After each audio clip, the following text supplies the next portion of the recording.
As time marches on, archaeologists all over the world have been discovering ancient cities that were once thought to be myths or legends. Troy, Xanadu, Helike, Great Zimbabwe, Leptis Magna, Heracleion, Ciudad Blanca, Iram of the Pillars, Musasir, and Urkesh are but just a few of these lost cities which were eventually forgotten with the passage of time until some wanderer or historian accidentally or intentionally discovered the ruins. Thanks to these people, we came to know of these hidden beautiful places in the world, and it seems there is no end to the list of the lost cities of the ancient world.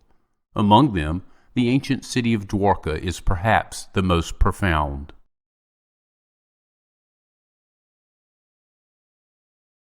Until recently, the very existence of the city of Dwarka was relegated to the category of myth. There are numerous legends about the city. The most prominent one is found in the ancient epic of the Mahabharata. It is well established that events described in the epic took place at around 3100 BCE. After defeating and killing his uncle Kansa, Krishna decided to migrate with his people from Mathura to Dwarka with a purpose of establishing a new city. According to the legend, he reclaimed 96 square kilometers of land from the sea to do it. It is said that to build the city, Krishna summoned Vishwakarma, the architect of demigods who supposedly constructed Dwarka in one day.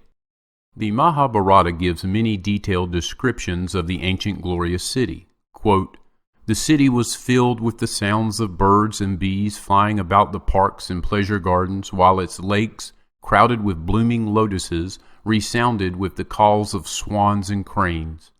Dwarka boasted 900,000 royal palaces, all constructed with crystal and silver and splendorously decorated with huge emeralds.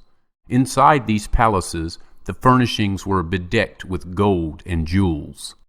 Traffic moved along a well-laid-out system of boulevards, roads, intersections, and marketplaces, and many assembly houses and temples of demigods graced the charming city.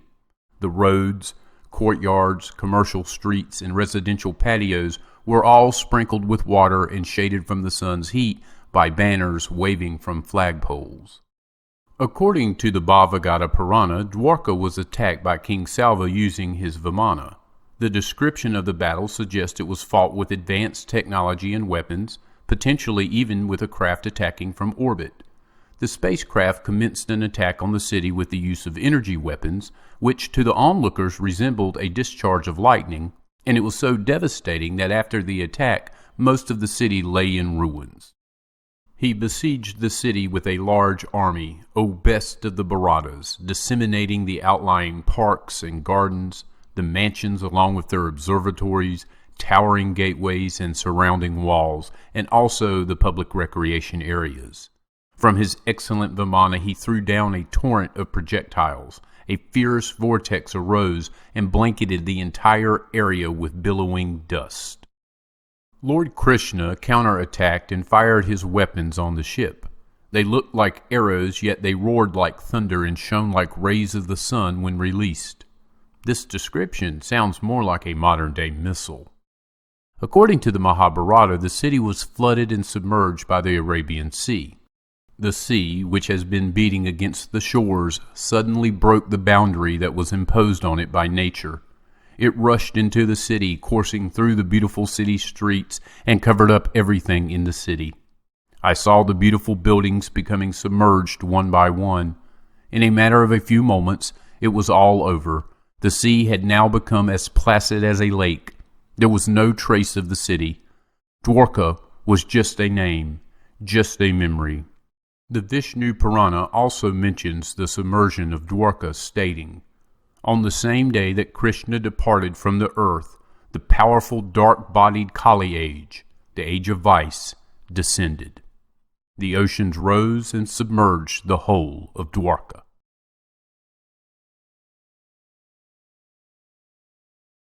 If you were to research the lost city of Dwarka nowadays, one of the first things you will notice on the internet is a great many articles and blogs that lead you to believe that this was a recent discovery. And in relative terms, one could make that assertion. However, The first excavations began nearly 100 years ago in the 1930s, around the island of Dwarka, which is about 30 kilometers north of the modern-day Dwarka. More excavations were conducted in the 1960s, but yielded no conclusive results.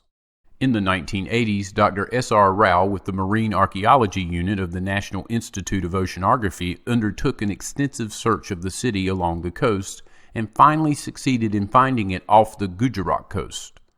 Between 1983 and 1990, the well-fortified township of Dwarka was discovered, extending more than half a mile from the shore.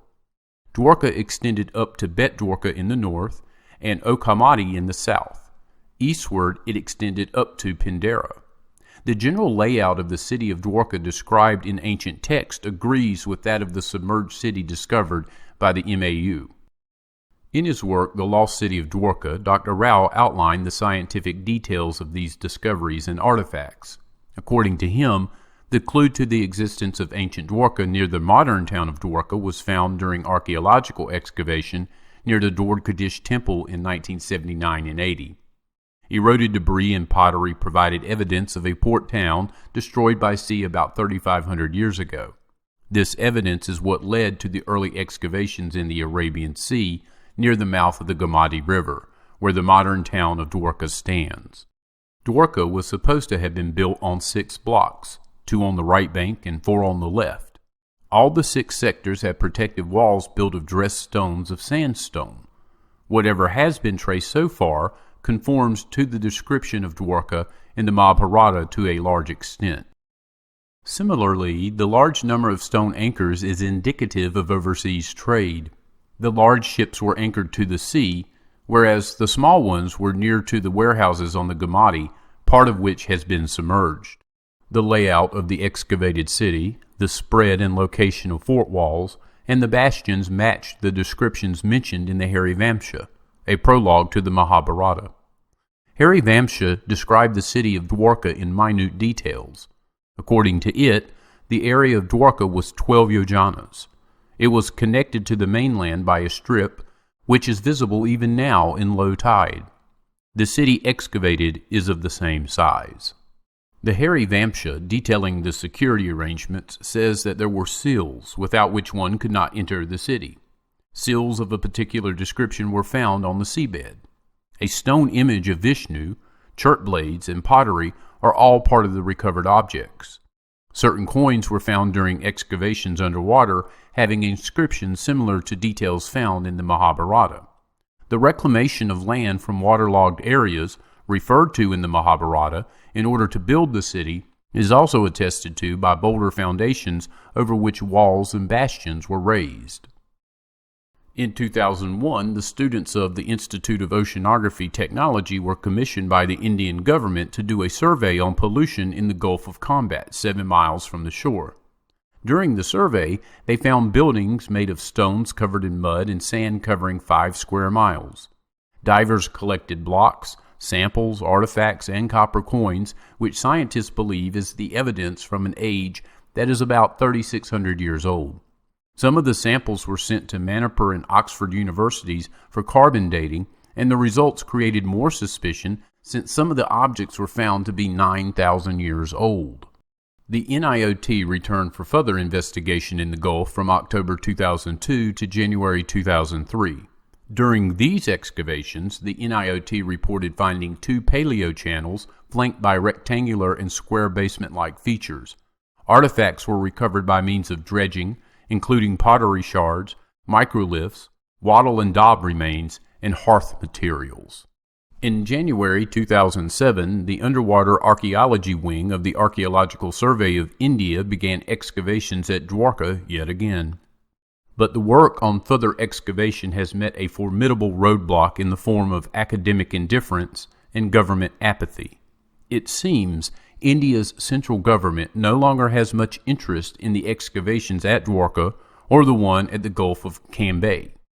Based on the correlation between the excavated structures and artifacts with the description of Dwarka in the Harivamsha Purana, and the fact that the carbon dating of artifacts falls around 3500 BCE, the same period concluded by many astronomers as the period of the Mahabharata War and the submersion of Dwarka, it is more than reasonable to conclude that the excavated site near Bet Dwarka is indeed the legendary city of Dwarka.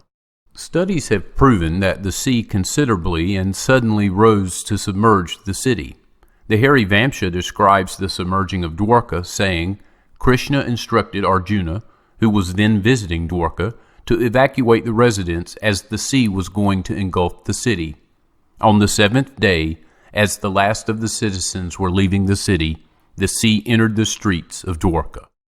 According to experts, there could have been three reasons why the sea entered the land. 1, a change in the level of seabed. 2, a massive earthquake. And 3, sudden increase in the level of seawater. Of the three, the last is the most plausible. If it was a change in the level of seabed, some remains of the tearing off action on the shore would be visible, which is absent. Earthquake can be ruled out, as the structures have not collapsed because of the shake. The third reason seems most plausible, as a similar phenomenon had occurred on the shores of Bahrain around the same time, as some recent findings indicate. It is to be noted here that considerable work has been done onshore and offshore in Bahrain, which has indicated trade and other relations between the western coast of India and the coast of present-day Bahrain. It may seem surprising that the majority of academia has taken little notice of the findings at Dwarka. In its early days, the project received UNESCO support and several foreign marine archaeologists also offered help. Unfortunately, the government's indifference to the project has kept them away.